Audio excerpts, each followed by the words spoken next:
Shalom, saudaraku yang sangat dicintai oleh Tuhan Yesus Kristus.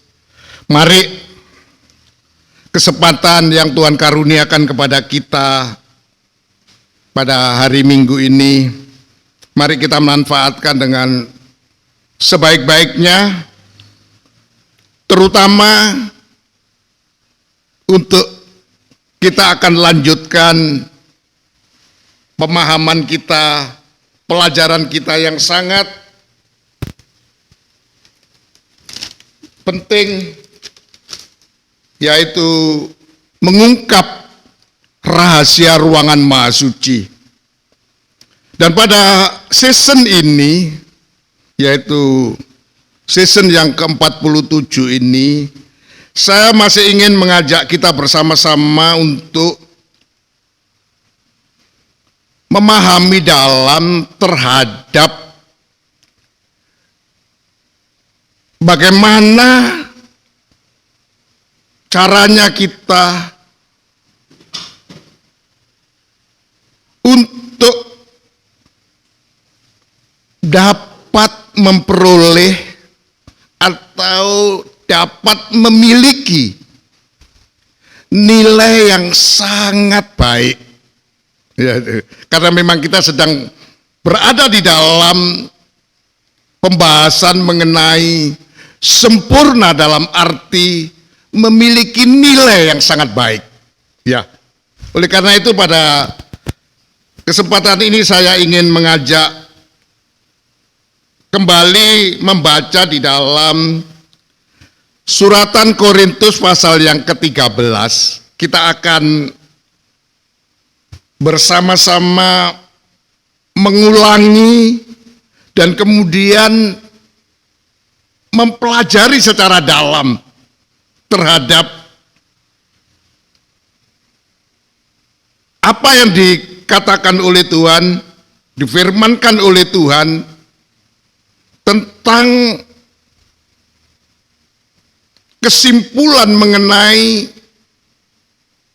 nilai yang sangat besar, nilai yang sangat penting, yaitu coba kita baca lebih dulu langsung pada kesimpulannya di dalam 1 Korintus pasal yang ke-13 itu pada ayat yang ke-13. Ya. Dikatakan di dalam bahasa Indonesia terjemahan masa kini saya bacakan. Jadi untuk saat ini ada 3 hal yang kita harus tetap lakukan. Ya. Titik 2. Pertama, percaya. Yang kedua, berharap. Dan yang ketiga, saling mengasihi atau kasih. Ya. Yang paling penting dari ketiga hal itu ialah kasih, mengasihi. Ya. Dalam bahasa Indonesia terjemahan baru dikatakan, demikianlah tinggal ketiga hal ini, yaitu iman, pengharapan, dan kasih. Dan yang paling besar di antaranya ialah kasih. Ya, kita sedang bersama-sama belajar kepada Tuhan untuk mencapai, mendapatkan, memperoleh nilai yang sangat besar, nilai yang sangat baik. Ya, yaitu nilai yang sangat penting. Ya, jadi ada bahasa sangat besar, sangat penting. Ini berbicara tentang ada 3 hal, yaitu iman, pengharapan, dan kasih.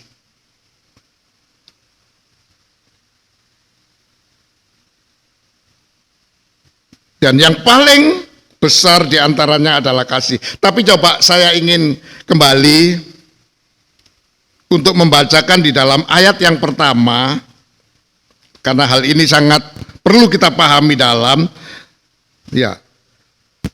Ayat pertama dikatakan demikian, sekalipun aku dapat berkata-kata dengan semua bahasa manusia dan bahasa malaikat atau bahasa roh, tetapi jika aku tidak mempunyai kasih, aku sama dengan gong yang berkumandang dan canang yang gemerincing, alias tidak ada artinya. Gong yang berbunyi, sudah itu hilang saja. Sekalipun aku dalam ayat yang kedua mempunyai karunia untuk bernubuat, aku mengetahui segala rahasia, aku memiliki seluruh pengetahuan, dan sekalipun aku memiliki iman yang sempurna untuk membinakan gunung, tetapi jika aku tidak mempunyai kasih, aku sama sekali tidak berguna. Jadi, ya, kepemilikan kita terhadap bahasa roh, karunia roh itu, tapi kalau kemudian kita tidak mempunyai kasih, maka karunia roh, karunia bahasa itu tidak ada artinya, hanya untuk didengar tapi sudah itu hilang. Demikian juga sekalipun kita mempunyai karunia bernubuat, menyampaikan firman dengan baik, mengetahui segala rahasia-rahasianya Allah, bahkan memiliki seluruh pengetahuan, tetapi kalau tidak punya kasih, tidak ada artinya. Nubuatan, pengetahuan, rahasia-rahasia yang kita ketahui, yang kita miliki itu, karena tidak ada gunanya. Jadi, dan yang ketiga, ayat yang ketiga, sekalipun aku membagi-bagikan segala sesuatu yang ada padaku, bahkan menyerahkan tubuhku untuk dibakar, tetapi jika aku tidak mempunyai kasih, sedikit pun tidak ada faedahnya bagiku. Jadi sungguh kepemilikan usaha kita, bagaimana sampai kita mendapatkan karunia-karunia Roh Kudus, karunia bahasa-bahasa, bahasa malaikat, bahasanya Allah. Tapi kalau kita tidak punya kasih, itu tidak ada artinya. Kepemilikan kita terhadap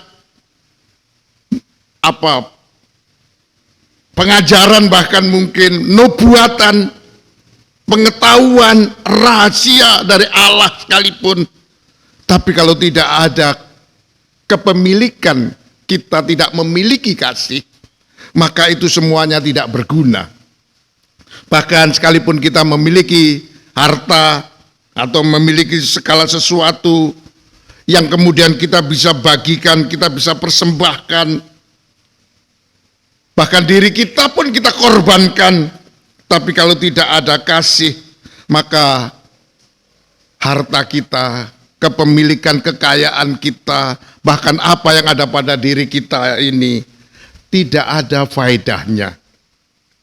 Jadi kita dapat kesimpulkan bahwa sangatlah penting kehidupan kita untuk memiliki kasih ini. Jadi saya ingin kalau Tuhan izinkan kita bersama-sama akan perdalam, karena supaya hidup kita di hadapan Tuhan ini sungguh-sungguh memiliki arti, berguna, bahkan juga berfaedah. Jangan sampai hidup kita tidak ada artinya, tidak ada gunanya, tidak ada faedahnya bagi Tuhan juga bagi sesama kita. Oleh karena itu, saya ingin pada kesempatan yang berbahagia ini kita akan perdalam pentingnya kita memiliki kasih. Dan di dalam ayat yang keempat, kasih itu pertama kali adalah, atau kasih itu adalah sabar. Dalam terjemahan bahasa Indonesia yang lama, panjang sabar, dan kasih itu murah hati, dan seterusnya. Ya, pada season ini saya ingin mengajak kita bersama-sama mengulangi tentang arti dari kasih atau jabaran dari kasih. itu salah satu atau yang utama itu adalah memiliki kesabaran. Sabar itu adalah bagian atau merupakan bentuk dari kasih. Jadi orang yang sabar itu pasti memiliki kasih. Orang yang memiliki kasih itu pasti sabar. Karena memang definisi dari kasih itu adalah sabar. Ya. Saya ingin mengajak pada kesempatan yang berbahagia ini, dan pada season yang lalu sebenarnya sudah dijelaskan bahwa di dalam miniatur kerajaan surga itu telah digambarkan atau diwujudkan dalam bentuk yang kita kenal dengan tabernakel. Ya, tabernakel. Jadi atau rumah Allah. Gambaran kerajaan surga itu diminiaturkan zaman Musa sebagai bait Allah atau rumah Allah, tempat yang kudus. Dan itu wujudnya, bentuknya, gambarannya itu adalah ada 3 hal yang seperti disimpulkan di dalam 1 Korintus pasal yang ke-13 ini. Adanya daerah yang disebut percaya itu sama dengan halaman bait Allah, halaman dari tabernakel. Ya, itu sebagai kesimpulannya.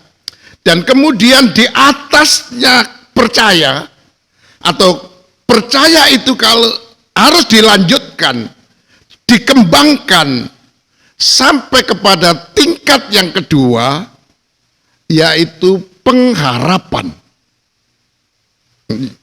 Dan pengharapan ini dalam gambaran miniaturnya kerajaan surga itu sama dengan ruangan suci. Dan kemudian kesimpulan terakhir, kasih itu adalah ruangan maha suci. Jadi saya ingin, seperti memang kita sedang membahas secara khusus tentang rahasia ruangan maha suci ini, atau daerah kasih, daerahnya kesempurnaan. Sebab dijelaskan di dalam ayat-ayat selanjutnya 1 Korintus 13 ini bahwa sebenarnya kasih ini berbicara tentang kedewasaan.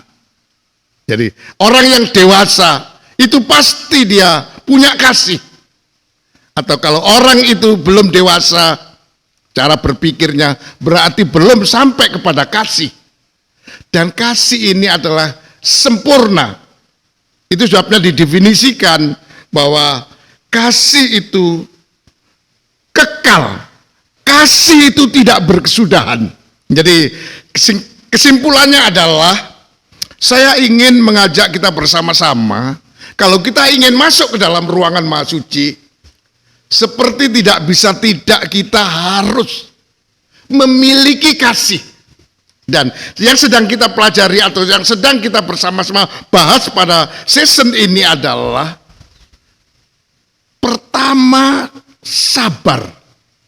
Jadi kalau kita tidak mempunyai kesabaran, maka sama dengan kita tidak punya kasih, sama dengan kesimpulannya kita tidak bisa masuk ke dalam ruangan maha suci. Sekalipun tadi dikatakan pada ayat 1, 2, dan 3, kita memiliki bahasa, kita memiliki pengetahuan, memiliki rahasia, kita memiliki harta, benda, dan semua yang bisa kita sedekahkan, kita bagi-bagikan, bahkan kita bisa serahkan hidup kita untuk dibakar sekalipun. Tapi kalau tidak punya kasih, sama dengan tidak ada artinya, tidak ada gunanya, tidak ada faedahnya, alias kita tidak bisa masuk ke dalam ruangan maha suci. Dan ruangan maha suci ini adalah daerahnya di mana Allah berada. Jadi kalau kita ingin ketemu dengan Tuhan, kita tidak bisa kalau kita tidak masuk ke dalam ruangan Maha Suci. Jadi saya ingin mengajak pada kesempatan yang baik ini untuk mari kepemilikan kita terhadap kasih itu saya katakan mutlak. Sudah tidak bisa lagi. Kalau kita ingin masuk ke dalam surga, sentralnya surga, pusatnya surga, di mana kita bisa duduk bersama dengan Tuhan, kita tinggal bersama dengan Tuhan, tidak kita harus masuk ke dalam pusatnya kerajaan surga itu, yaitu di dalam ruangan Maha Suci ini.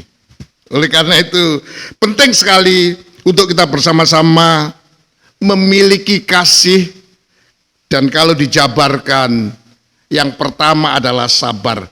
Dan siang hari ini atau pada season ini secara khusus kita akan bersama-sama membahas tentang pentingnya memiliki kesabaran. Memiliki sabar ini. Ya, jadi kalau kita ingin masuk ke dalam kerajaan surga, dan dikatakan di dalam penjelasan ini, kalau kita ingin hidup kita berarti di hadapan Allah dan di hadapan sesama, tidak bisa tidak kita harus punya kasih. Prakteknya itu adalah melakukan sabar. Ya, yaitu supaya kehidupan kita ini bisa berguna dan berfaedah. Ya. Oleh karena itu saya ingin pembahasan mengenai sabar ini kita akan bersama-sama pahami secara dalam, ya. Secara khusus, seorang hamba Tuhan yang senior, yaitu Rasul Paulus, itu memberikan nasihat, memberikan sebagai mungkin pengajaran, pendidikan, bahkan memberikan wejangan kepada muridnya yang bernama Timotius, ya, yaitu supaya Timotius betul-betul memiliki kesabaran ini. Sedikit saya ingin memberikan penekanan yang dalam bahwa memang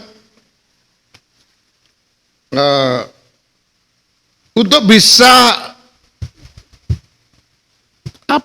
bisa menimbulkan atau bisa mengetahui bahwa kehidupan kita sabar itu kalau kita diperadabkan kepada salah satu diantaranya yang diajarkan oleh Rasul Paulus kepada muridnya Timotius itu pertama-tama yaitu di dalam menghadapi penderitaan. Ya, di sini sangat dibutuhkan kepemilikan sabar. Kesabaran ini itu sangat penting, dan untuk bisa mengetahui bahwa kita ini memiliki kesabaran, kalau kita dihadapkan kepada satu persoalan, bukan masalah dan sebagainya, terutama di dalam kita menghadapi penderitaan.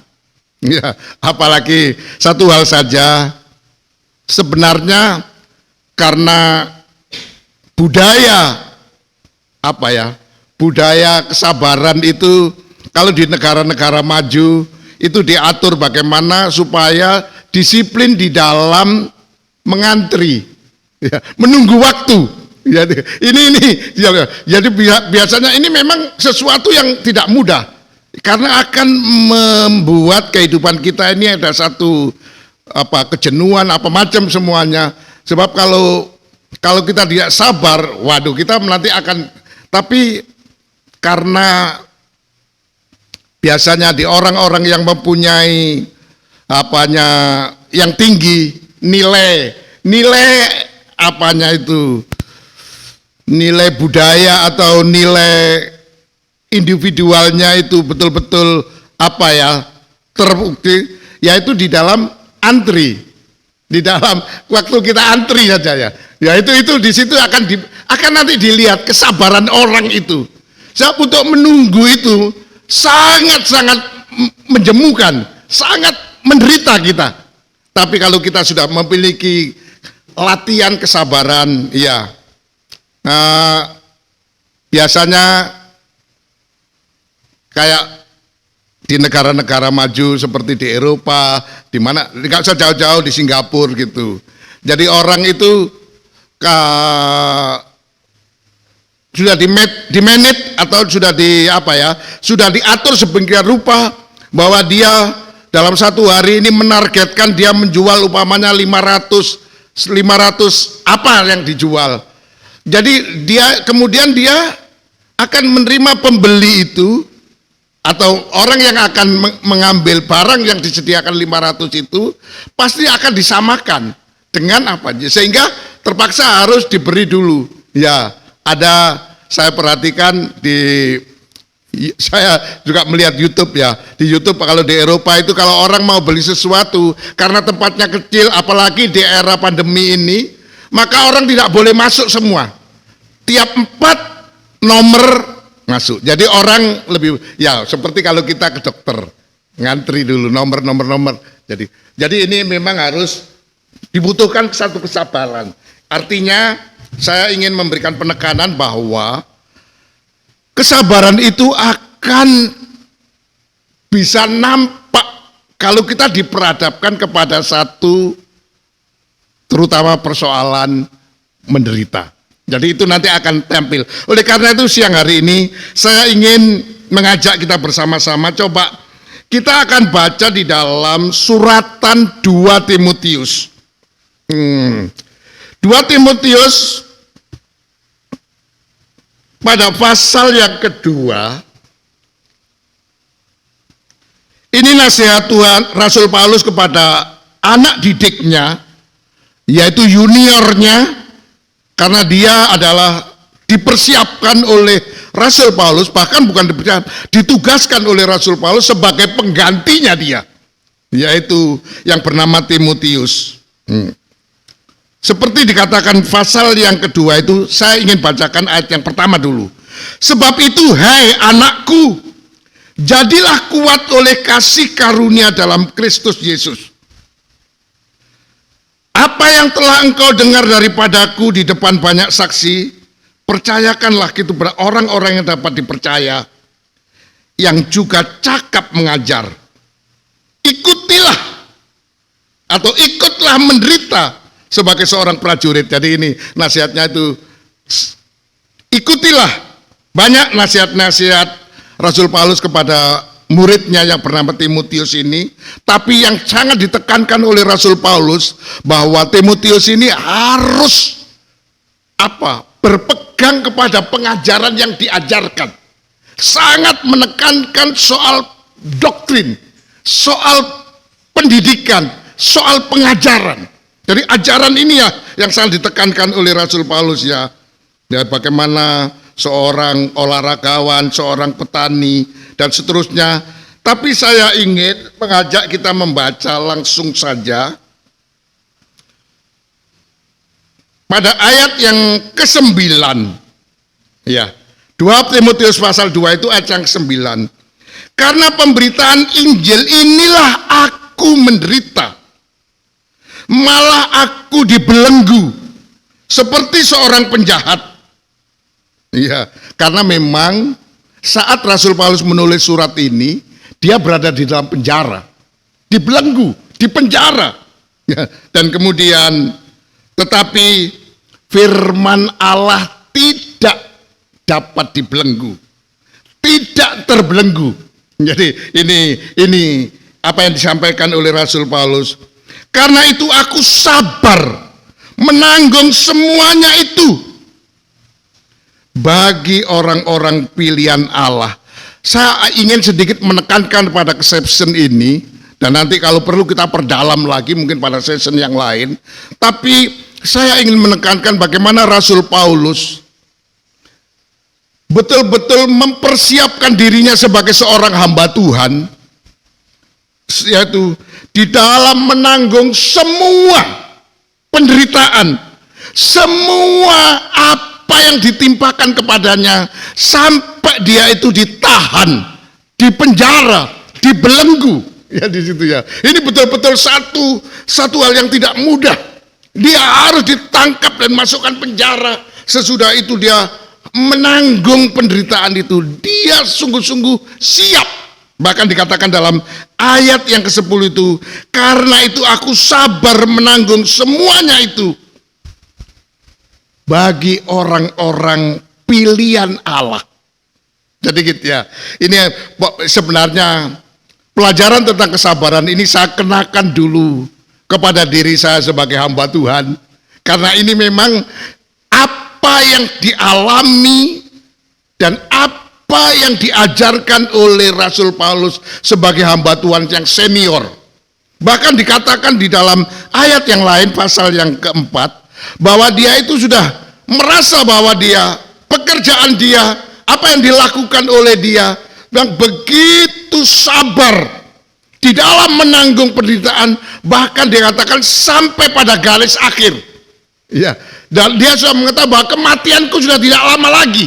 Dan sebenarnya, dan matinya dia itu sebenarnya mati syahid, ya, mati seperti Yesus, harus mati disalib. Bahkan ada kisahnya mungkin matinya itu kepalanya ditaruh di bawah. Ini Rasul Paulus harus mengalami itu, ya, sebab dikatakan. Oleh karena itu saya ingin sedikit menarik satu pelajaran, terutama bagi saya sebagai seorang hamba Tuhan yang memang mendapatkan tugas yang sangat tidak mudah untuk menyampaikan pengajaran ini. Apalagi ini adalah pengajaran kesempurnaan. Jujur saja, hari-hari ini saya sangat bergumul, dan memang ini sebenarnya kerinduan saya. Sudah sejak saya masuk di Sumatera Utara ini, sudah Tuhan bebankan kepada saya ingin menyampaikan pengajaran.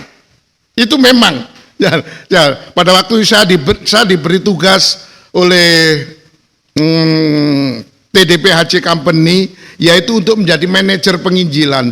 Tapi pada waktu itu saya sampaikan kepada guru saya, kepada orang tua rohani saya, Pak Pendeta Ejuwono, Om membekali saya, Om mengajari saya tentang pengajaran tabernakel terutama. Tabernakel itu saya tadi jelaskan, intinya ada 3 tahap. Tentang tahap pertama, tahap kebenaran, daerah kebenaran itu bagaikan wilayahnya kerajaan surga, yang bagian luar namanya daerah kebenaran, itu sama dengan halaman. Ya. Dan kemudian tahap yang medium, yang tengah, itulah ruangan suci, sama dengan orang berpengharapan. Kalau orang suci itu pasti mendapatkan harapan. Tapi tidak cukup sebenarnya kita harapan, tapi kita sebenarnya harus masuk. Tuhan itu mau supaya kita tidak hanya sampai di harapan. Harapan itu kalau dalam bahasa apa itu sama dengan cadangan. Ya, pemain cadangan. Ya, memang dia satu tim, tapi dia bagian cadangan. Tapi Tuhan mau supaya kita ini betul-betul maha suci, pemain utamanya. Ya, itu sasarannya Tuhan, yaitu sebagai orang-orang pilihannya Tuhan, ya. Jadi untuk orang-orang pilihannya Tuhan, Rasul Paulus itu sudah menyiapkan dirinya, yaitu apa? Rela menanggung semua derita. Ya, bahkan di ayat yang lain dia kata, dia ingin menggenapkan penderitaan yang ada pada Kristus untuk orang-orang pilihannya Tuhan. Jadi ini betul-betul saya ingin memberikan penekanan yang dalam, terutama firman ini untuk diri saya sebagai hamba Tuhan. Harus sabar di dalam menanggung semua hal, terutama untuk orang-orang pilihannya Tuhan. Dan saya yakin, ya, bahwa saudara-saudara sekalian yang kasih Tuhan ini, saya yakin adalah orang pilihannya. Oleh karena itu Tuhan ungkapkan rahasia ruangan maha suci ini, yaitu supaya kita betul-betul menjadi orang yang memiliki kasih dalam arti sabar, yang itu nilainya sangat penting. Dikatakan tadi nilainya dari 3 hal itu sangat besar. Ya, ini yang sedang kita pelajari adalah seperti berikut ya. Oleh karena itu, saya ingin mengajak kita bersama-sama, dan itu Rasul Paulus sebenarnya banyak menasihatkan kepada muridnya itu supaya betul-betul dikatakan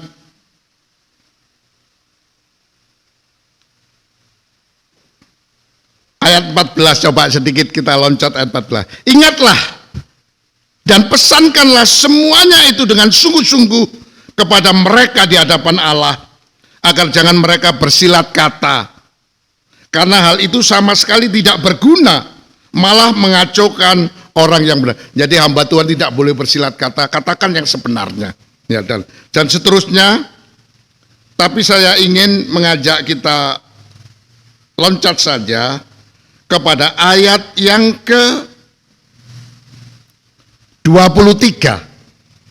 Ini, hindarilah soal-soal yang dicari-cari, yang nggak pasti itu. Ya. Itu nasihat Rasul Paulus kepada juniornya, yang bodoh, yang tidak layak. Engkau tahu bahwa soal-soal itu menimbulkan pertengkaran. Hindari pertengkaran. Hindari ya. Saya kebetulan dipesan oleh guru saya,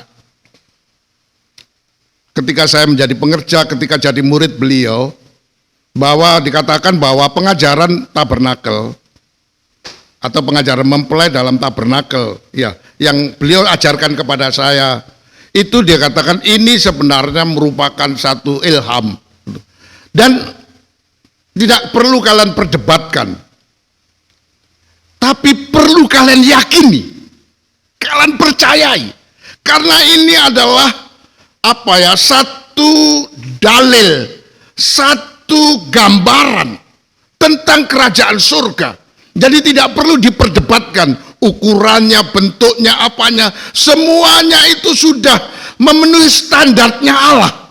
Jadi gak perlu diperdebatkan supaya tidak terjadi pertengkaran.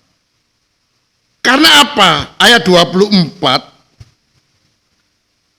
sedangkan seorang hamba Tuhan tidak boleh bertengkar, tidak boleh berdebat, tidak boleh apa ya, saling berargumen dan sebagainya seperti gitu ya. Tetapi harus ramah terhadap semua orang. Seorang hamba Tuhan itu harus cakap menyampaikan pengajaran. Dan seorang hamba Tuhan itu, kata ayat 24, harus sabar. Jadi ini. Jadi hamba Tuhan itu sudah. Jadi kesabaran itu sangat penting sekali supaya dapat mengendalikan kehidupan kita. Jangan kita terjebak dengan omong atau dengan dikatakan di sini dengan apa, soal-soal yang dicari-cari, soal-soal yang bodoh. Ya, karena Rasul Paulus telah memberikan kepada juniornya Timotius itu tentang pengajaran, dan ini harus diajarkan, dijaga pengajarannya, dijaga dirinya sendiri. Jadi dalam ayat yang lain ya, itu Rasul Paulus sangat mendidik juniornya atau anaknya, tadi dikatakan anak rohaninya yang bernama Timotius itu, untuk betul-betul pertama tidak boleh bertengkar. Hamba Tuhan tidak perlu berdebat. Hamba Tuhan tidak perlu mencari apa ya, soal-soal yang nggak pasti, yang masih dicari-cari, yang diraba-raba. Tapi yang memang ya ini miniaturnya kerajaan surga. Inilah gambarnya kerajaan surga dalam pengajaran. Itu sebabnya tadi kita dalam konteks pembahasan mengenai ruangan maha suci secara khusus, itu sama dengan kasih, dan itu kalau dijabarkan adalah sabar. Jadi kesabaran ini sangat menentukan.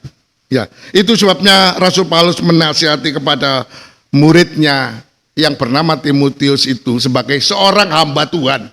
Tidak perlu mencari soal-soal yang dicari-cari, soal-soal yang gak perlu-perlu. Yang pasti-pasti saja, yaitu apa? Tentang pengajaran ini. Terutama di dalam mencapai garis akhir, mencapai pengajaran yang terakhir itu adalah ruangan maha suci. Oleh karena itu, coba saya ingin ajak kita akan membaca bersama-sama di dalam 2 Timotius pasal yang keempat lebih dulu. Timotius 2 pasal yang 2 Timotius pasal yang keempat. Ayat yang kedua mengatakan demikian. Beritakanlah firman.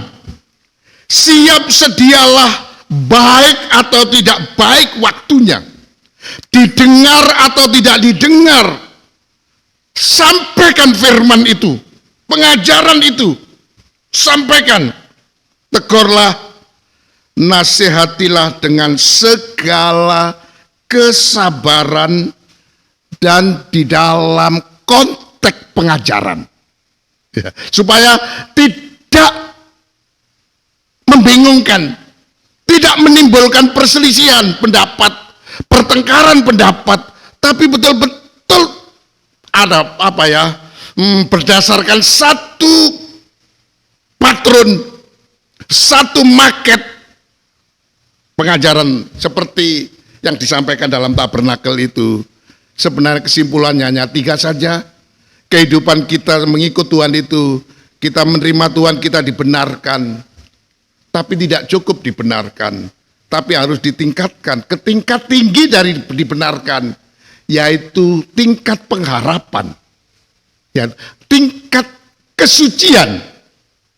Tapi tidak cukup kita ini disucikan, kita harus sampai kepada titik akhirnya, pada puncaknya, supaya kehidupan kita berarti, berguna, dan berfaedah, yaitu sampai ke ruangan maha suci, betul-betul menjadi kehidupan yang maha suci. Ya, kalau di dalam sistem belajar mengajar itu di seluruh dunia pada umumnya itu terdiri dari 3 hal ini, tiga segmen gitu ya, 3 kelompok pendidikan dasar, kelompok pendidikan menengah, mediumnya, dan kelompok perguruan tinggi, kalau istilahnya, pengajaran yang tinggi. Jadi hanya 3 ini. Pertama dasar, menengah, tapi nanti sampai kepada dijabarkan yang tingkat tinggi. Jadi, dan pada umumnya, ya sekalipun saya tidak pernah kuliah, tapi saya membaca-baca di dalam literatur, dalam membaca Google dan semuanya, bahwa ternyata di dalam perguruan tinggi ini adalah sebagai satu penjurusan dari pengajaran secara khusus, satu bidang, istilah satu fak. Ya, dan di sini ada yang fak ekonomi, fak hukum, fak teknik, fak kesehatan, fak semuanya. Jadi ini dia, karena apa? Di dalam perguruan tinggi inilah membentuk karakter dari fak yang dipelajarinya. Kalau bicara hukum, di bagaimana sosiologisnya hukum, bagaimana apanya hukum, dan semuanya. Dan demikian juga fak lain. Semua akan dipelajari sampai itu menjadi karakternya, terbentuknya, wujud daripada ajaran yang diterima itu dipraktekkan mendarah daging dan menjadi apa, boleh dikatakan sudah menjadi faknya itu. Ya, seperti kalau orang mengambil kejurusan dokter, ya sudah bidang itulah yang menjadi jiwanya, seterusnya ya. Oleh karena itu pada siang hari ini saya ingin sekali mengajak kepada saudara-saudara yang sangat dicintai oleh Tuhan ini untuk mari pengajaran yang tingkat terakhir, yang paling tinggi, yang paling besar, yang nilainya paling tinggi, paling besar, itu adalah pengajaran ruangan, bukan, itu sebabnya di dalam sebutan orang yang sedang belajar di seluruh dunia ini, kalau masih dia itu tingkat dasar seperti SD sampai tingkat menengah, sebutannya itu adalah siswa. Ya, atau murid gitu ya. Dia itu siswa. Tapi kalau dia di perguruan tinggi, dia sudah tidak disebut sebagai siswa, tapi mahasiswa. Jadi seperti ini ya, saya gambarkan saja supaya agak mudah dicerna. Tuhan mau supaya kita ini sampai ke tingkat tinggi. Betul-betul pengajaran itu menjadi apa ya, menjadi karakternya, menjadi kepribadiannya. Sebab Tuhan memberikan pengajaran tabernakel, pengajaran rumah Allah ini supaya ini melembaga di dalam kehidupan kita. Kita berkarakterkan kerajaan surga, gitu ya. Kalau kita sampai di maha sucinya, bukan hanya suci, di bawahnya suci itu benar. Ya, di situ benar, suci, maha suci. Dan ini yang sedang kita capai, yang sedang kita ingin capai. Dan untuk itu kita harus memperoleh nilai yang sangat baik. Ya, bagaimana kepribadian kita? Salah satu diantaranya adalah kasih. Itu jabarannya adalah cabang yang pertama, sabar. Itu harus menjadi kepribadian kita. Itu sebabnya Rasul Paulus menasihati kepada muridnya yang bersama Timotius, beritakan sebagai seorang hamba Tuhan, tugasnya adalah menyampaikan kabar baik, menyampaikan pengajaran kepada jemaatnya, kepada umatnya. Waktunya baik atau tidak baik, didengar atau tidak didengar, sampaikan itu. Karena apa? Ayat yang ketiga, karena akan datang waktunya orang tidak dapat lagi menerima ajaran sehat, tetapi mereka akan mengumpulkan guru-guru menurut kehendaknya untuk memuaskan keinginan telinganya, bukan untuk menjadikan kehidupannya itu berkarakter pengajaran. Tapi karena ini adalah pengajaran yang tidak sehat atau pengajaran yang sesat ya, yang tidak sehat ya, maka tidak bisa mengkarakter dalam kepribadiannya. Ya sistemnya umum saja seperti gitu ya. Jadi Tuhan mau supaya karena nanti ada kesempatan orang itu sudah tidak mau lagi untuk mendengar pengajaran yang benar. Maunya itu ya enak didengar saja. Waduh, dengar senang rame-rame cukup, nggak perlu mendalami, nggak perlu memahami, nggak perlu mengkarakterkan pengajaran itu. Yesus pokoknya Yesus dan sebagainya dan seterusnya ya. Bahkan itu sebabnya Rasul Paulus juga katakan kepada Timotius itu ya. Tetapi ayat yang kelima, kuasailah dirimu dalam segala hal. Sabarlah menderita. Ini seorang hamba Tuhan. Ini ya harus. Ini sedikit saya tujukan kepada diri saya sebagai seorang hamba Tuhan. Seperti Rasul Paulus, siap menanggung semua penderitaan. Itu padanya. Terutama untuk orang-orang pilihannya Allah. Jadi ini Rasul Paulus ini betul-betul untuk orang-orang yang dipilih oleh Allah. Dia itu istilahnya betul-betul apa ya, sepenuhnya. Dia bekerja dengan semaksimal. Apapun yang dihadapi, bagaimanapun yang dihadapi, siapapun yang harus dihadapi, dia itu betul-betul full mempersiapkan dirinya. Semua itu akan ditanggungnya, terutama untuk kepentingan orang-orang pilihannya Allah. Dan ini perjuangan. Sekalipun mungkin orang pilihannya itu tidak banyak, bisa dihitung jari 1, 2, tetapi Rasul Paulus akan menyediakan hidupnya, menyiapkan semuanya, siap kutanggung dan sabar. Dengan sabar saya akan hadapi. Itu bahkan di sini dikatakan kepada muridnya, dalam keadaan baik tidak baik kau siap, kau harus sabar, terutama untuk menderita. Lakukanlah pekerjaan pemberita Injil dan tunaikan tugas pelayanan itu. Tugas pelayanan itu penting. Ya, bukan masalahnya yang dilayani banyak semangat, nggak ada yang dilayani nggak semangat. Tugas ini tugas pokok. Apalagi untuk orang-orang yang menjadi pilihannya. Ya.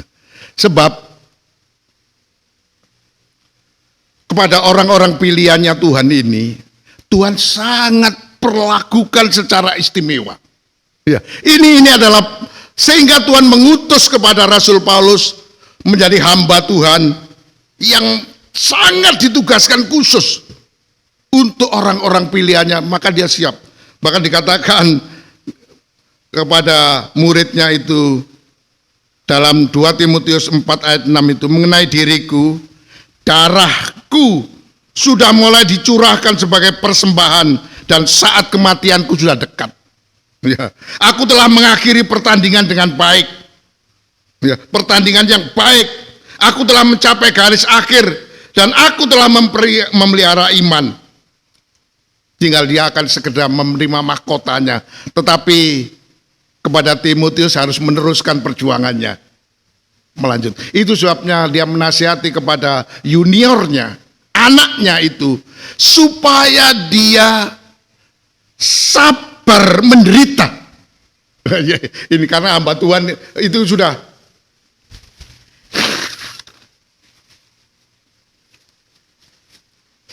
Ya, saya teringat pada waktu saya sekolah pendeta atau sekolah Alkitab di Surabaya, ada salah satu guru saya yang memang mengajar tentang Injil Markus. Injil Markus itu berbicara tentang penampilan Yesus sebagai hamba Tuhan, sebagai seorang hamba.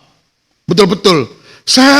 Satu yang ditekankan oleh guru saya itu ialah seorang hamba Tuhan itu dia ajarkan kepada saya, itu stempelnya, istilah beliau, cap, meterainya ya. Jadi kalau sesuatu surat atau sesuatu apa itu kemudian disertakan segel, disertakan meterai, istilah guru saya Bapak Pendeta Sadrah dari Ngunut sana itu, dia mengatakan bahwa capnya seorang hamba Tuhan itu adalah menderita, siap menderita. Jadi ini kalau ingin menjadi hamba Tuhan tidak ada kesiapan untuk menderita. Kata beliau, jangan menjadi hamba Tuhan, karena itu meterainya. Seorang hamba Tuhan itu siap untuk menderita. Dan kalau ditambahkan oleh Rasul Paulus, kaitannya menderita itu dibutuhkan kesabaran. Jadi, memiliki kesabaran yang betul-betul prima supaya dia mampu menghadapi penderitaan itu. Dan ini tidak bisa terhindar atau menghindarkan diri dari itu. Terutama yang saya ingin tekankan, saya sangat ingin kaitkan bahwa penderitaan, kesabaran yang dilakukan oleh seorang hamba Tuhan itu sangat berkaitan dengan orang-orang pilihannya Allah. Jadi, ini harus dipertanggungjawabkan. Maaf kata, mungkin yang dihadapkan, yang diajari atau yang dibimbing oleh hamba Tuhan itu tidak banyak, 1-2 orang, tapi orang-orang pilihan Allah itu harus dipertanggungjawabkan. Kalau 1000 bukan pilihannya orang, nah, mungkin ya tidak terlalu serius pun, ya masih bisa mungkin ya. Tapi ini Rasul Paulus katakan, aku menanggung semuanya itu. Aku sabar untuk orang-orang pilihannya Tuhan. Sebab memang orang-orang pilihannya Tuhan di zaman akhir ini sangat rawan. Ya, karena ini orang yang pasti. Kalau orang dipilih Allah, pasti dia akan menempati ruangan Maha Suci. Memang ini yang disediakan oleh Allah. Saya sedikit ingin kembali membacakan satu ayat lagi, 2 ayat yang penting. Sekali lagi, coba kita baca di dalam Roma pasal yang ke-8 yang pernah kita baca. Roma pasal 8 ayat yang ke-29. Sebab semua orang yang dipilihnya, yang dipilih oleh Allah dari semula, mereka juga ditentukannya dari semula untuk menjadi serupa dengan gambar anaknya. Jadi orang yang dipilih oleh Allah itu ketentuannya itu tidak harus menjadi serupa dengan gambar anaknya. gambaran anaknya. Kalau anaknya itu sempurna, maka orang pilihan harus sempurna. Ini ketentuannya. Dan tidak usah takut, karena ayat itu mengatakan, ayat yang ke-30, dan mereka yang ditentukannya dari semula untuk dipilih itu, mereka itu juga dipanggilnya. Jadi orang yang dipilih oleh Allah pasti akan dipanggil oleh Allah, karena itu ketentuannya.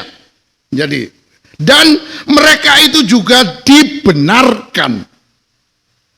Jadi ini satu urutannya.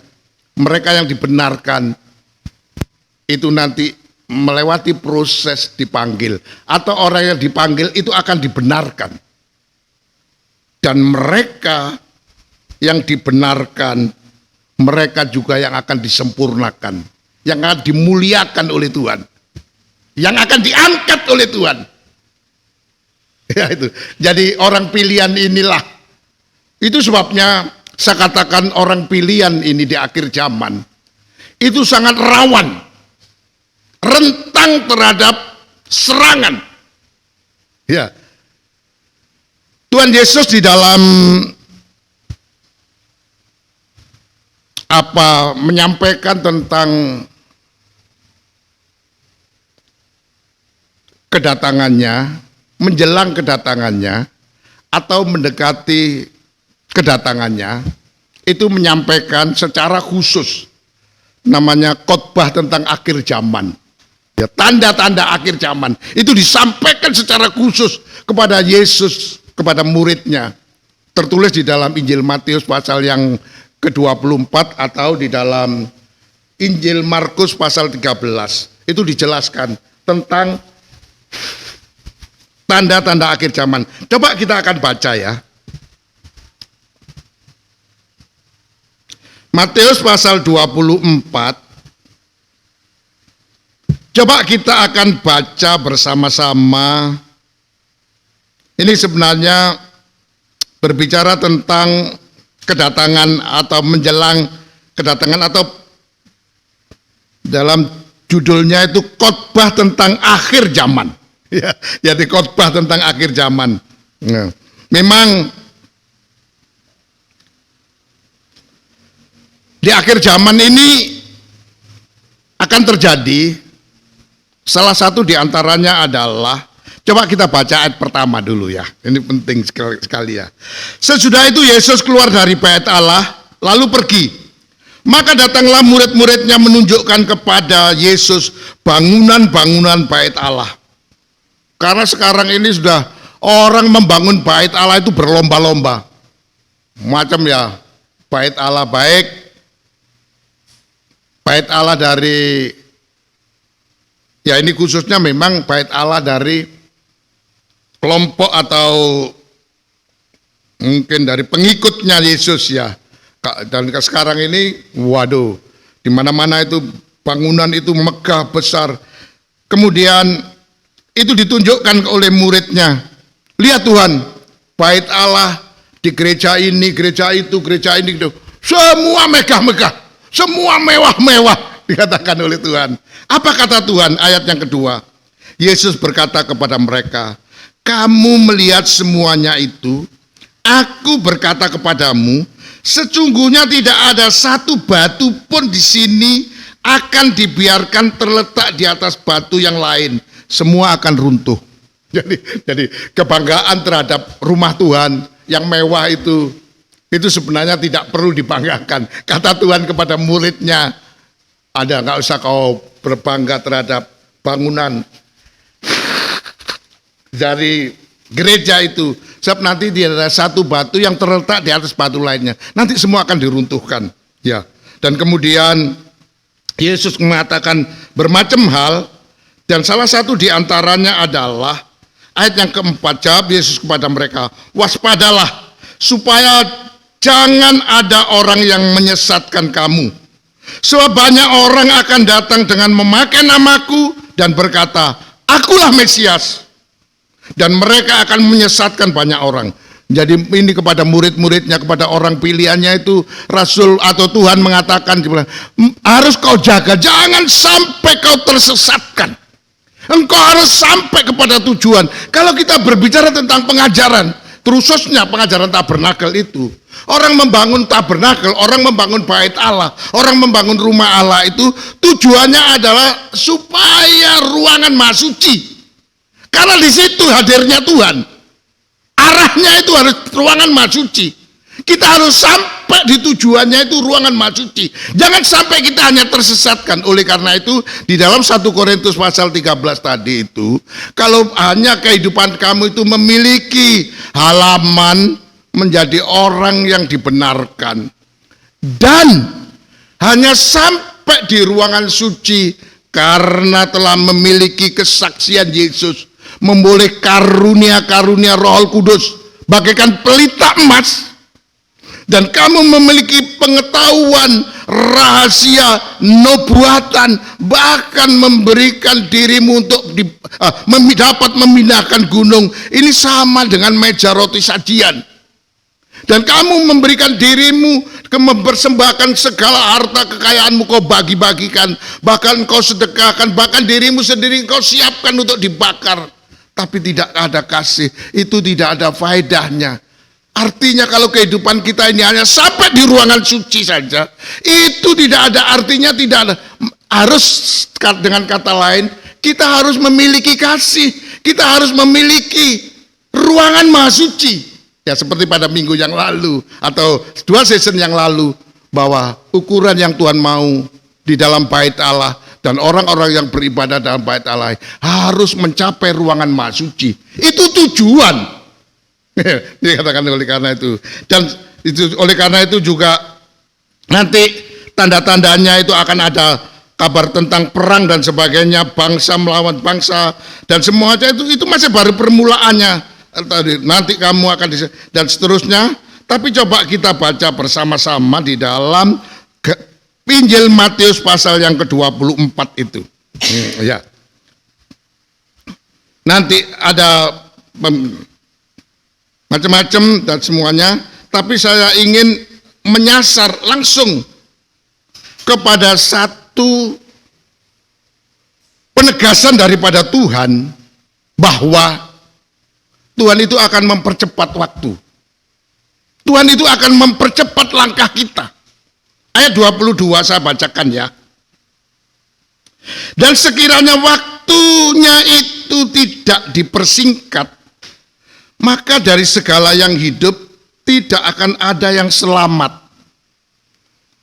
Akan tetapi oleh karena orang-orang pilihan, waktu itu akan dipersingkat. Jadi ini memang pembelaan khusus, jaminan khusus. Ya, kalau hari-hari ini ya kami berdua ya, karena memang kami berdua sama ibu seringkali habis makan siang kemudian bertanya, kok sudah cepat sekali jam 2 dan waktu itu begitu cepat. Saya bilang sama ibu, ini memang Tuhan itu mempercepat. Sebenarnya jujur ya, mengingat waktu, terutama waktu saya ingin sampaikan terus terang kepada saudara-saudara yang sangat dicintai Tuhan.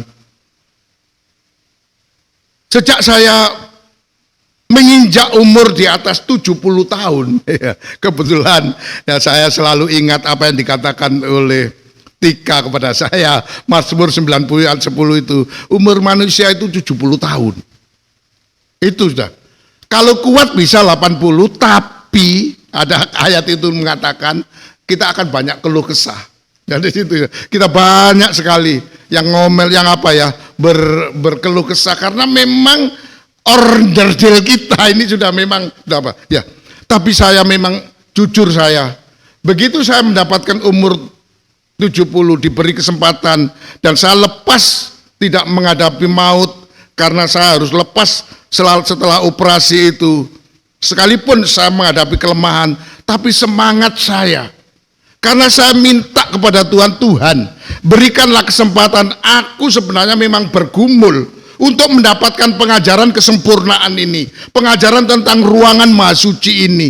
Tapi Tuhan, pengajaran ini tahun 2022 baru engkau bukakan secara jelas, terutama mengenai pintu tirai. Wah, saya sangat berterima kasih. Itu sebabnya saya kemudian videokan soal karena itu menjadi arsip bagi saya. Dan itu betul-betul saya mendapatkan, dan saya minta kepada Tuhan, kalau boleh Tuhan tambahlah umur saya. Saya mau menyelesaikan pengajaran yang engkau berikan, terutama untuk orang-orang yang engkau percayakan kepadaku. Sebab saya yakin bahwa orang-orang yang mendengar pengajaranku ini, pengajaran yang tidak mudah, pengajaran kesempurnaan ini bukan hal yang sepele. Ini adalah orang-orang pilihanmu. Saya ingin Tuhan, engkau berkenan memberikan kepada saya menyelesaikan pengajaran ini. Jadi sebenarnya saya itu sebenarnya mengejar waktu. Bahkan kalau saya perhatikan, saya sebenarnya ingin mempersingkat, ingin mempercepat pengajaran ini. Sebab saya harus berpacu dengan waktu. Ya, jadi ini waktu bonus saya ini akan saya manfaatkan terutama untuk saya bisa menyelesaikan pengajaran untuk diriku, tapi juga untuk jemaat yang Tuhan percayakan dan kepada orang-orang yang dicintai Tuhan yang mendengar berita ini. Yaitu karena saya merasa bahwa semua saudara-saudara adalah orang pilihan. Sehingga Tuhan memberikan kepada saya perpanjangan, ya, perpanjangan waktu ini. Ya, saya berterima kasih. Tapi di sini memang waktu dipersingkat itu, memang Tuhan ingin menyelamatkan orang-orang pilihannya. Saya ingin tambahkan bahwa oleh karena itu kita harus punya keteguhan, terutama terhadap Mesias. Mesias itu imam besar. Sedikit ya, kemarin saya membaca atau beberapa waktu lalu dalam minggu ini saya membaca, ternyata karena memang kalau di agama saudara kita Muslim, hari kiamat atau istilahnya hari kedatangan Tuhan itu wajib mereka percayai. Itu sudah menjadi harus dipercayai. Ya, sebenarnya ya saya agak sedikit cemburu dengan mereka. Itu sebabnya mereka memperhatikan tanda-tanda zaman. Ini sebenarnya Matius 24 ini berbicara tanda-tandanya. Akan ada zaman itu. Ya, terutama menjelang kedatangannya Tuhan, hari kiamat itu, atau yang diistilahkan itu hari kedatangan Tuhan itu sudah tidak lama lagi. Ya, itu tanda-tandanya ini. Oleh karena itu salah satu diantaranya waktu ini dipersingkat oleh Tuhan, mengingat orang-orang pilihannya itu supaya jangan, istilahnya tadi, jangan sampai kemudian tidak selamat. Ya, karena orang pilihannya itu sangat diutamakan oleh Tuhan. Bahkan di sini nanti akan ada Mesias palsu dan seterusnya. Ya, bahkan dikatakan nanti dia ada di sini, ada di sini. Tapi sementara kita nanti ini tidak teguh, kita terombang-ambing, kita kesana kemari, masih belum yakin dengan akan adanya Mesias. Salah satu kemarin berita yang saya dengar adalah orang Muslim itu meyakini akan adanya datangnya Imam Mahdi. Imam Mahdi itu imam besar. Jadi, ya, kalau kita sudah pasti tahu ini. Oleh karena itu saya bersyukur sekali, berterima kasih sekali kepada Tuhan. Berkenaan dengan ungkapan ruangan Maha Suci, itu tidak bisa lepas dari pengajaran imam besar. Karena memang ruangan Maha Suci itu adalah wilayahnya, pelayanannya imam besar. Jadi kalau kita ingin memperoleh pelayanan imam besar, tidak kita harus masuk ke dalam ruangan Maha Suci. Sebab Tuhan Yesus sebagai imam besar itu satu kali datang dan menyerahkan dirinya untuk menjadi korban, untuk bisa membuka ruangan Maha Suci, untuk menjadi korban penghapus dosa, untuk dapat menjadikan kehidupan pilihannya itu dibenarkan, dipanggil dan dibenarkan sebagai imam besar. Maka itu adalah tugasnya imam besar. Dan oleh karena itu, kalau kita sudah mendapatkan itu, oleh karena itu jangan sampai sekali lagi ini berbicara pengajaran tabernakel, jangan kita puas, jangan sampai kita senang, atau jangan sampai kita cukup menjadi pengikut Tuhan yang hanya sampai di pengharapan saja. Ya, saya katakan tadi, pemain cadangan saja. Ya, bisa dipakai, bisa tidak. Tapi kita harus menjadi orang pilihannya. Memang dipilih khusus untuk menjadi pemenang itu. Ya, oleh karena itu saya ingin mengajak kita bersama-sama, maka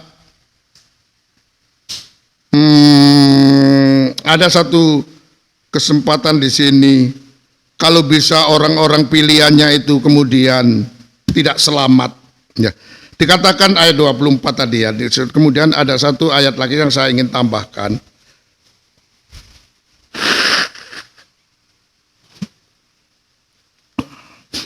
Nanti langit akan digoncang oleh Tuhan, bahkan awan-awan semuanya. Dan pada waktu sangkakala dibunyikan, sangkakala itu sebenarnya yang kita pelajari bersama-sama, yaitu kalau sudah seorang perempuan mengandung dan melahirkan anak laki-laki, itu pada peniupan sangkakala terakhir, sangkakala yang ketujuh. Yaitu memang ada terjadi satu kecelakaan yang tidak bisa ditolong lagi, karena orang yang dilahirkan itu diangkat, itu nanti akan terjadi pengangkatan, tapi juga yang tertinggal itu akan dihantam, diperangi oleh antikris ya. Coba kita baca sedikit, saya tambahkan. Matius 24 itu pada ayat yang ke-29 ya. Segera sudah siksaan pada masa itu, nanti akan terjadi siksaan. Ya, zaman akhir itu ya bagaimana ya, orang yang anti kepada, terutama yang disasar adalah orang-orang pilihannya Tuhan. Matahari akan menjadi gelap, bulan tidak bercahaya, bintang-bintang akan berjatuhan, dan langit, kuasa langit akan goncang. Pada waktu itu akan tampak tanda anak manusia di langit, dan semua bangsa di bumi akan meratap, dan mereka akan melihat anak manusia itu datang di awan-awan, di langit dengan segala kekuasaan dan kemuliaannya. Dan anak laki-laki atau anak manusia akan menyuruh keluar malaikat-malaikat dan dengan meniup sangkakalanya yang dahsyat. Inilah bunyi sangkakala yang terakhir bunyikan. Dan mereka akan mengumpulkan orang-orang pilihannya. Jadi nanti pada peniupan sangkakala terakhir, orang-orang pilihannya yang berserak di mana-mana itu, dari barat, timur, selatan, utara, itu nanti akan dikumpulkan. Ya. Dan sudah itu oleh Tuhan diangkatnya. Ya. Mengumpulkan orang-orang pilihannya dari keempat penjuru bumi, dari ujung langit yang satu ke ujung langit yang lain. Dan itu yang saya ingin sampaikan. Saya ingin saja berbicara tentang orang pilihannya saja. Ya. Begitu perhatiannya Tuhan. Oleh karena itu sedikit, ya ini yang saya awali dulu, bahwa sebagai hamba Tuhan, seperti apa yang disampaikan oleh Rasul Paulus, dia sendiri siap menanggung semua derita itu demi orang-orang pilihannya. Dan dia menyuruh kepada juniornya Timotius, anak didiknya, anak rohaninya, untuk menjadi hamba Tuhan tidak perlu bertengkar. Kamu harus sabar dan berpegang kepada pengajaran. Itu lakukan. Sampaikan baik tidak baik. Waktunya bagaimana diterima atau tidak terima. Ini tugasmu. Supaya terutama kepada orang-orang pilihannya itu dapat diselamatkan. Ya, jadi saya ingin memberi penekanan dulu di sini. Karena season ini saya ingin khususkan kepadaku sebagai hamba Tuhan. Seperti Rasul Paulus sebagai hamba Tuhan yang senior, juga mendidik, mengajarkan kepada juniornya, anak rohaninya yang diakuinya tadi Timotius tadi, supaya dia menyampaikan baik tidak baik nanti, terutama untuk orang-orang yang menjadi pilihannya Tuhan.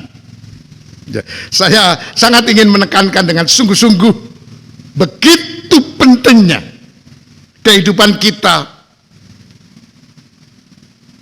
memiliki kesabaran sebagai hamba Tuhan, memiliki kemampuan untuk menanggung semua penderitaan, dan kalau itu disertai kesabaran, maka tidak perlu takut.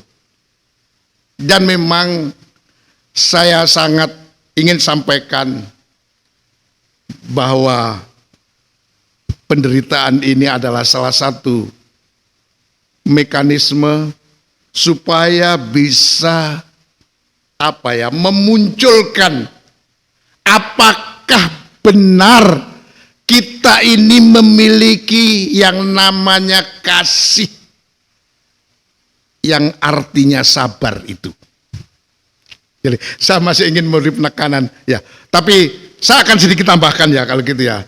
Tapi Tuhan mau supaya kehidupan kita, coba kita akan bersama-sama membaca di dalam surat Yakobus. Surat Yakobus pasal yang kelima, coba kita akan baca bersama-sama ya, sedikit saya ingin apa yang dikatakan oleh Rasul Yakobus, ayat yang ke-7 ya. Karena itu saudara-saudara, bersabarlah sampai kepada kedatangan Tuhan. Jadi ini kesabaran kita ini sampai, boleh dikatakan ya ini relatif, bisa batasnya itu cepat, tapi juga batasnya lama. Tapi saya yakin tadi, kalau kita baca di dalam suratan Timotius, surat Injil Matius pasal 24, waktu itu tidak akan diperlama-lamakan oleh Tuhan. Tuhan mau mempercepat, kedatangannya itu akan dipercepat, supaya orang-orang pilihannya itu dapat diselamatkan. Karena itu Rasul Yakobus juga menasihatkan, supaya kita bersabar sampai kepada kedatangan Tuhan. Jadi jeda antara sekarang dengan kedatangan Tuhan itu dibutuhkan waktu untuk kita sabar. Dan itu digambarkan oleh Rasul Yakobus. Sesungguhnya seorang petani itu menantikan hasil berharga dari tanahnya. Ia sabar sampai telah turun hujan musim gugur dan hujan musim. Jadi memang dalam satu musim tanaman atau petani itu ada namanya hujan awal. Itu supaya tanah itu bisa digarap, dikerjakan. Sesudah itu ditanami. Dan sesudah ditanami, maka Tuhan akan datangkan hujan akhir. Hujan akhir itu apa? Untuk mematangkan buah yang ditanam petani itu. Sampai betul-betul petani itu mendapatkan hasil yang maksimal. Karena adanya hujan awal dan adanya hujan yang akhir. Hujan musim gugur dan hujan musim semi. Dikatakan nih, hujan awal atau hujan akhir. Jadi di sini Tuhan mau supaya kita belajar kepada petani. Kalau kita ingin berhasil, kita harus sabar untuk menunggu datangnya hujan ya. Saya pada waktu yang lalu atau satu bulan yang lalu lah, bulan apa itu ya, bulan 4 itu ya. Ya sekarang sih sama aja, panasnya bukan main, sudah nggak ada hujan pada waktu orang puasa. Pas hari raya, sudah hari raya baru ada hujan. Ya, pada orang puasa itu, waduh, sampai kapan? Nah kebetulan kami baru tanam, manggil tukang nanam di depan, nanam ubi saya di depan itu. Nyirami air saya di sumur nggak cukup, jadi saya tahan. Saya teringat ayat ini saya. Waduh, mesti sabar sungguh. Menunggu hujan, kadang-kadang malam itu saya datang malam, kok malah ada bintang, wah nggak ada hujan ini. Saya mengharapkan tanaman saya supaya nggak mati, karena hanya saya siram 2 kali saja. Sudah itu nggak memenuhi sudah sumur saya untuk saya nyirami. Akhirnya, aduh Tuhan ya. Begitu nggak lama lagi sudah hari raya, datanglah hujan lebat sampai banjirlah masuk ke rumah saya lagi airnya. Jadi ini semacam ini yang ditunggu. Begitu datang hujan, tanaman saya itu subur langsung jadi. Nah ini kita tunggu ini. Kesabaran menunggu datangnya hujan itu penentunya Tuhan. Tuhan yang menentukan ya. Kamu harus bersabar dan harus meneguhkan hatimu, kata ayat 8 dalam Yakobus pasal yang kelima itu, karena kedatangan Tuhan sudah dekat. Dibutuhkan kesabaran dan dibutuhkan keteguhan hati. Harus keteguhkan hati kita. Karena memang kedatangan Tuhan itu sudah dekat. Ya. Dan kalau itu sudah datang, ayat 9 dikatakan, saudara-saudara, janganlah kamu bersungut-sungut dan jangan mempersalahkan supaya kamu jangan dihukum. Sesungguhnya hakim telah berdiri di ambang pintu. Jadi hakim nanti akan, kalau kita salah menyalahkan, berada dalam kondisi salah. Tapi kalau kita tidak bersungut-sungut, tidak saling menyalahkan, tapi kemudian kita sabar, kita kuatkan hati kita. Kita teguhkan. Ya memang menanti itu bukan hal yang mudah, saya katakan tadi. Menanti itu sesuatu yang sangat menderita. Kalau orang nggak terlatih melatih, jangankan kok menanti, soal tunggu giliran antri saja. Waduh, ya saya pernah saya antri ya di salah satu waktu rumah sakit kalau nggak salah itu. Waduh, orang itu nyelonong aja, dia bilang, Pak Mas, saya bilang itu. Budayakan antri, saya bilang. Ya, untung saya nggak dimarahi. Saya ingatkan ya, kami udah nunggu 1, 2, 3, saya nomor 4. Di depan saya itu ada opung. Ya, jadi kasihan opung ini ya. Kalau saya mungkin masih lebih tua dari saya opung ini. Jadi tolonglah Mas, hargai beliau ini. Di belakang saya bilang. Padahal masih ada di bawah saya itu 3 orang. Jadi keempat ya. Dia mau nggak tahan saja ya. Ini kita harus menguatkan hati kita dan bersabar. Sebab kedatangan Tuhan tadi, saya yakin untuk orang-orang pilihannya Tuhan telah mempersingkat waktu. Artinya Tuhan tidak membiarkan kita berlama-lama. Yang penting sekarang ini kita harus bersabar sampai kedatangan Tuhan.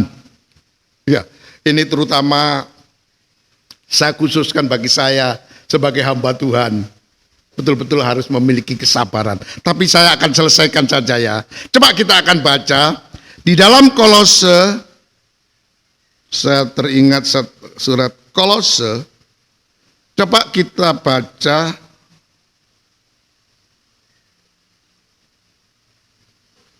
Kolose pasal yang ketiga kalau nggak salah ya.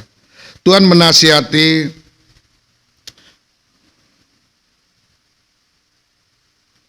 kepada orang-orang yang dipilih oleh Tuhan. Karena sekali lagi, Tuhan itu pasti akan menjamin keselamatan kita, sehingga di dalam Injil Matius 24 waktu itu dipersingkat. Tidak dilama-lamakan.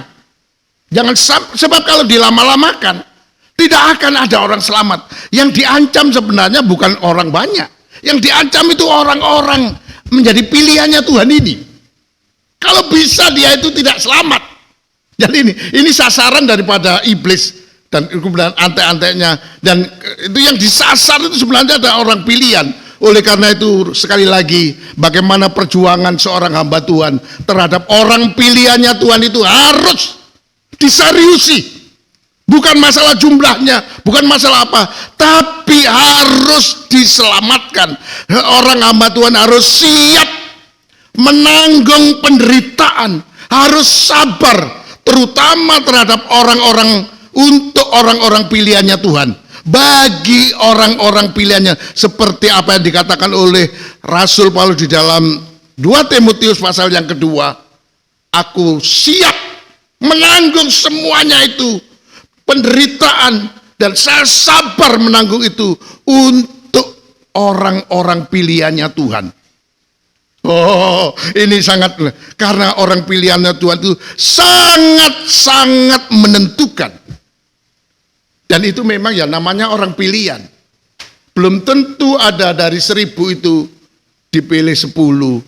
Jadi namanya di zaman akhir, di zaman apa ya, penghakiman yang pertama dulu, di era zaman Nuh, Manusia di muka bumi tidak tahu jumlahnya berapa miliar.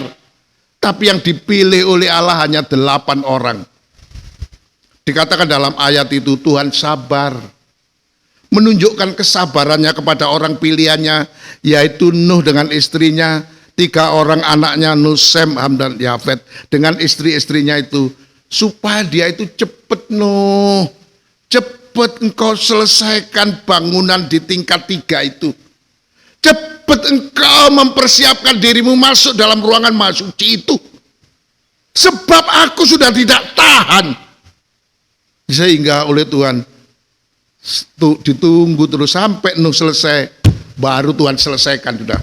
Begitu Nuh masuk Batra, didatangkan hujan berhari-hari sampai tenggelam semua, sampai semua habis. Karena memang Tuhan hanya ingin orang-orang pilihannya itu dijamin, orang pilihannya itu betul-betul. Oleh karena itu pelajaran yang sangat berharga bagi seorang hamba Tuhan, harus memiliki kesabaran dalam menanggung semua, terutama khususnya kepada jemaat yang adalah orang-orang pilihannya Tuhan itu harus dilayani dengan sungguh. Baik waktunya atau tidak baik waktunya, sampaikan. Sebab nanti banyak orang, atau ada waktunya orang tidak mau peduli dengan pengajaran yang benar, tidak mau masuk dalam kesempurnaan. Tapi ini tugasmu. Siaplah bersabar, menanggung penderitaan. Sampaikan dengan kesabaran, dengan pengajaran. Ya, seperti kata 2 Timotius pasal yang keempat tadi. Oleh karena itu, saya ingin coba mengakhiri season ini dengan kita baca bersama-sama di dalam Kolose pasal yang ketiga, ayat yang ke-12 ya. Langsung saja ayat 12 ya. Karena itu, sebagai orang-orang pilihan Allah yang dikuduskan dan yang dikasihinya, pakailah, kenakanlah belas kasihan, pakailah kemurahan, kerendahan, kelemah lembutan, dan kesabaran. Jadi orang-orang pilihan Tuhan itu harus bagaikan memiliki baju pakaian yang namanya mulai dari suka berbelas kasihan kepada orang, suka berkemurahan, dan saling rendah hati dengan kelembutan, tidak dengan kasar, dan yang berikutnya terakhir kesabaran. Ya, ada 5 kepada orang-orang yang dikhususkan, terutama sebagai orang pilihannya Allah, harus mengenakan kesabaran. Ayat 13 kita baca bersama. Sabarlah kamu seorang terhadap yang lain, dan ampunilah seorang akan yang lain, apabila yang seorang menaruh dendam terhadap yang lain, sama seperti Tuhan telah mengampuni kamu, kamu perbuatlah juga demikian. Jadi kepada orang-orang pilihannya Tuhan, Tuhan nasihati, sabarlah. Ya. Dan kalau menurut nasihat Rasul Yakobus, sabarlah sampai kedatangan Tuhan. Dan kedatangan Tuhan itu sebenarnya tidak lama. Ya, akan dipercepat oleh Tuhan, kata Injil Matius, akan dipersingkat waktu. Artinya, oleh karena itu, teguhkan hatimu, besarkan kesabaranmu, tahan. Jadi kalau kemudian hati kita sudah mulai emosi muncul, mulai tidak sabar, hati ini mesti, ya. Saya kalau bicara sabar ini, saya selalu teringat kepada kedua orang tua saya. Maaf kata, kedua orang tua saya ini meninggal di usia di bawah 40 tahun, kalau tidak salah. Di bawah usia 40 tahun. Bapak saya itu mungkin meninggal di usia 37 tahun. Ya, karena begitu saya tamat SMP, masuk Baru 1 tahun di SMA bapak saya meninggal. Di STM bapak saya meninggal. Akhirnya saya putus sekolah. Dan 4 tahun kemudian ibu saya meninggal. Saya rasa ibu saya juga tidak sampai 40 tahun. Masih muda. Dan masih punya anak baby. Jadi bayangkan. Jadi saya ditinggali adik-adik saya masih kecil-kecil. Sehingga saya harus putus sekolah. Saya harus memperjuangkan, membantu mama saya. Dan mama saya dan bapak saya dulu, waktu mau meninggal dia pesan kepada saya, 2 kata saja. Saya disuruh rukun, dan yang kedua saya disuruh sabar. Padahal bapak saya bukan orang Kristen ya, setahu saya ya, dia menganut agama Hindu yang berlatarkan bukan Hindu Bali, tapi Hindu yang ada di Gunung Tengger, Bromo. Jadi itu gurunya bapak saya. Ya saya tahu itu, karena memang bapak saya entah berapa tahun sekali gitu dia pergi ke Gunung Bromo itu di daerah Tengger itu, karena di situ memang penduduknya mayoritas semuanya pada waktu itu masih Hindu Tengger. Yaitu menganut Hindu Tengger. Dan bapak saya mengambil banyak biji-biji seperti jagung, ketela, semua yang dari Tengger, karena memang besar-besar itu saya teringat itu.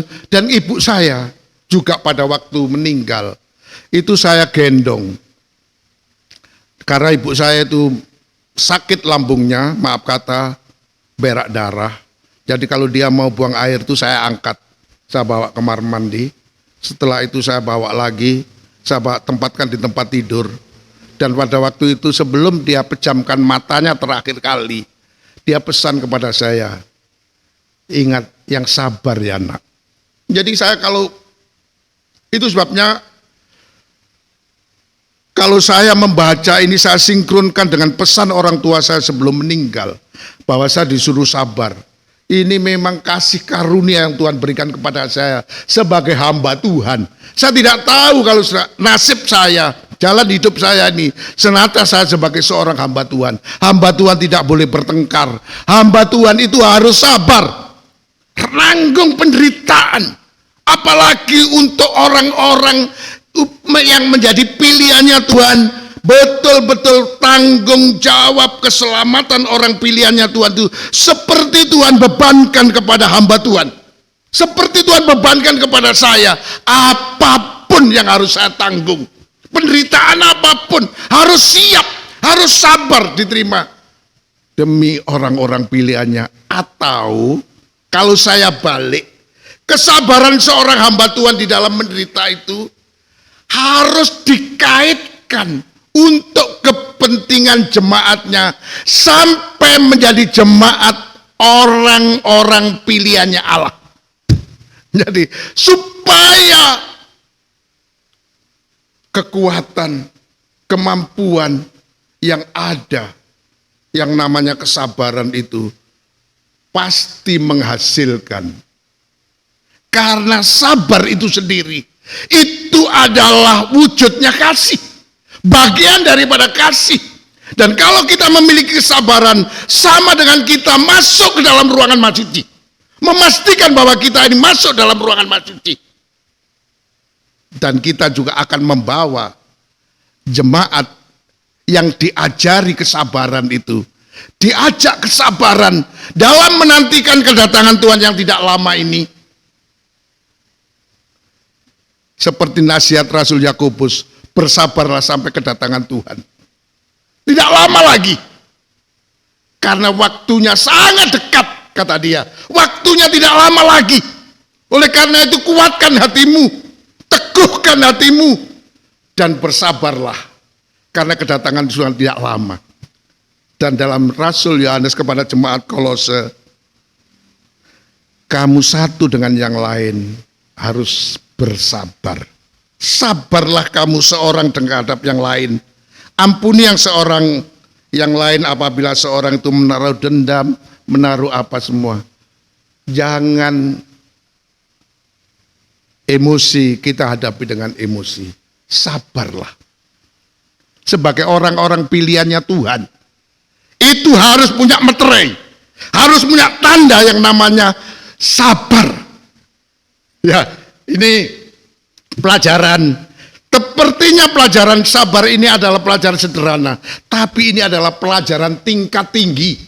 Dan harus, ini adalah fak khusus di dalam perguruan tingginya Tuhan, yang namanya ruangan maha suci itu. Supaya kehidupan kita itu mempunyai kepribadiannya Allah, yang panjang sabar. Coba kalau Allah gak sabar, waduh, kita ini sudah dari dulu udah lewat. Tapi inilah yang harus kita dapatkan, harus kita miliki. Kalau kita tidak memiliki kasih, yaitu sabar ini, jangan harap kita bisa masuk ke ruangan maha suci. Karena menurut 1 Korintus 13, kita tidak ada artinya, kita tidak ada gunanya, kita tidak ada faedahnya. Semoga apa yang Tuhan ajarkan kepada kita siang hari ini, yaitu harus memiliki kasih. Salah satu di antaranya adalah sabar. Sungguh, kalau saya rasakan sebagai seorang hamba Tuhan, kebetulan bukan hamba Tuhan yang besar, bukan hamba Tuhan yang jemaatnya banyak yang jemaat, tapi saya bertekad dan saya siap memberikan diri saya untuk menanggung penderitaan apapun, bagaimanapun, siapapun yang harus kuhadapi demi jemaatnya, untuk menjadi orang-orang pilihan, bukan jemaat yang tidak dipilih, apalagi jemaat yang hanya pemain cadangan harapan, tapi harus sungguh-sungguh pemain inti. Inilah intinya. Ya, ini cetusan hati saya, sebagaimana yang Tuhan ajarkan pada ungkapan ruangan maha suci berkaitan dengan pengajaran kesempurnaan ini. Kalau kita memiliki kesabaran, sebenarnya kita sama dengan orang yang sempurna. Coba kita baca terakhir sebagai penutup kembali 1 Korintus pasal yang ke-13 itu. Kita akan baca bersama-sama pada ayat yang ke-12 saja, langsung ayat 12 saja ya. Atau ayat 10 atau ayat 9 ya, ayat 9 dan 10 saja ya. Sebab pengetahuan kita tidak lengkap dan nubuat kita tidak sempurna. Tetapi jika yang sempurna itu tiba, apa yang sempurna? Kasih. Apa kasih itu? Sabar. Tapi kalau sabar itu sudah ada pada kita, datang kepada kita, maka kata ayat 10, yang tidak sempurna itu akan hilang, akan lenyap. Yang tinggal tetap, yang kekal selama-lamanya adalah kasih, yaitu sabar. Itu ada, maka yang tidak sempurna itu hilang. Kita sudah paten sempurna. Kita sudah pasti menjadi kehidupan yang sempurna itu.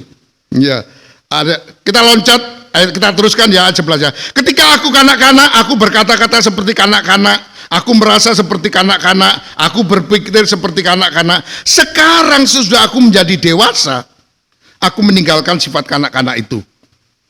Ya, karena sekarang kita melihat dalam cermin suatu gambaran yang samar-samar, tetapi nanti kita akan melihat muka dengan muka.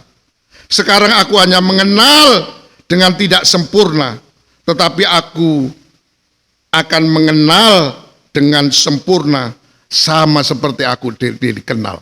Jadi nanti kita akan sama-sama sempurna, kalau sampai kasih itu ada pada kita. Kalau kasih itu sudah datang kepada kita. Oleh karena itu kita harus mendatangkan kasih. Yang sekarang ini kita bahas adalah artinya sabar. Sabar ini harus kita miliki, supaya sang sempurna datang kepada kita. Dan yang paling penting, supaya kita tidak mempunyai pikiran kanak-kanak. Pikiran seperti anak kecil saja, yang masih main-main. tapi serius. Karena kita sudah menjadi orang yang dewasa. Mempunyai kesabaran. Apapun yang harus kita hadapi. Kalau ada sabar sebenarnya, ya pengalaman saya bertahun-tahun ya. Saya cerita, kalau saya ceritakan saya selama saya di Sumatera Utara ini, boleh dikatakan 34 tahun, iya sudah 34 tahun saya berada di Sumatera Utara. Kalau di Pakam ini mungkin 32 tahunan gitu ya. Saya betul-betul saya merasakan susah, penderitaan itu silih berganti saya datang. Tetapi saya kuatkan nasihat Tuhan dari kedua orang tua saya, ditambah nasihat Tuhan melalui Rasul Paulus. Hamba Tuhan itu harus memiliki kesabaran, tahan menderita.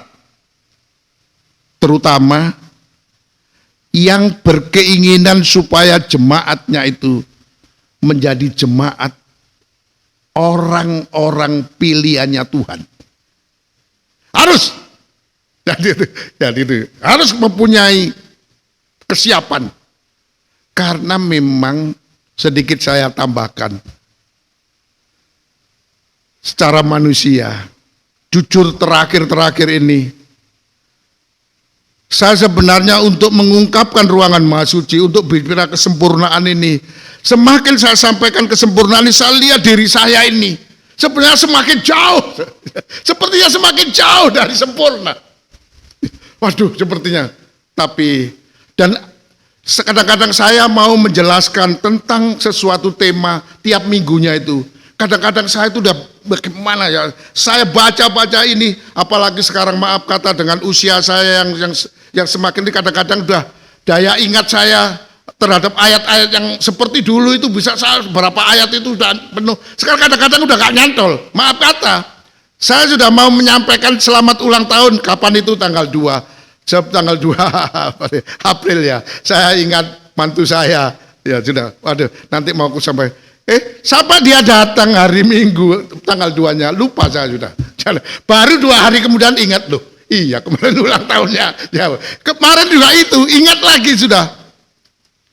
Satu cucu saya mana setanggal 6 nantilah mau aku tulis di WA untuk sudah itu lupa. Memang ya sudah, saya maklum lah keadaan saya kadang-kadang ya gitu. Kadang-kadang baru kita ngomong aja besok udah lupa ya. Itu sering kali. Tapi saya sering kali aku bergumul untuk menyampaikan pengajaran kesempurnaan itu.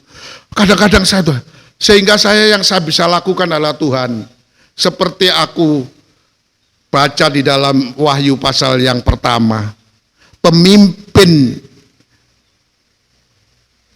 yang akan dibawa oleh Tuhan jemaatnya mencapai kesempurnaan seperti dalam Wahyu itu harus berada di tangan kanannya Tuhan, di bawah genggaman Tuhan. Jadi seringkali saya sudah menyerah saja. Doa saya, Tuhan saya serahkan apa yang saya ingin sampaikan, biarlah Engkau pimpin hambamu, pegang hambamu ini, supaya jangan sampai melenceng atau tidak sesuai dengan apa yang Engkau gariskan. Jadi tuntun saya, bimbing saya, pimpin saya. Terutama walaupun jemaatmu di tempat ini tidak seberapa Tuhan. Tapi saya yakin Tuhan, bahwa mereka semua adalah orang-orang pilihan-Mu. Kalau dia bisa menerima pengajaran kesempurnaan, oh ini luar biasa. Tidak semua orang, bahkan semua orang sebenarnya menyaksikan adanya ketidaksempurnaan itu. itu. Jadi kita kontradiktif. Oleh karena itu mesti siap menderita sebagai hamba Tuhan. Semoga apa yang Tuhan sampaikan pada siang ini, kita harus satu sama lain saling bersabar. Jangan bersungut-sungut, jangan saling menyalahkan. Gak ada gunanya. Karena hakim sudah ada di depan kita. Begitu kita menyalahkan, kita nanti akan disalahkan. Tapi sebaiknya kita perdamaikan. Kalau ada kesalahan yang lain, satu dengan yang lainnya tahan, sabar. Nanti satu hari hilang itu sudah emosi itu, besok sudah nyaman lagi. Ya, semoga Tuhan memberkati saudara-saudara yang sangat dicintai Tuhan oleh pelayanan Tuhan sebagai imam besar untuk membawa kita semua masuk ke dalam ruangan maha suci. Syarat utamanya adalah serupa dengan gambarnya Tuhan sebagai orang pilihannya Tuhan yang sempurna itu, yaitu memiliki sifat kasih. Salah satu di antaranya yang kita bahas sabar. Sekali lagi, Tuhan Yesus memberkati saudara-saudara, juga memberkati saya. Amin.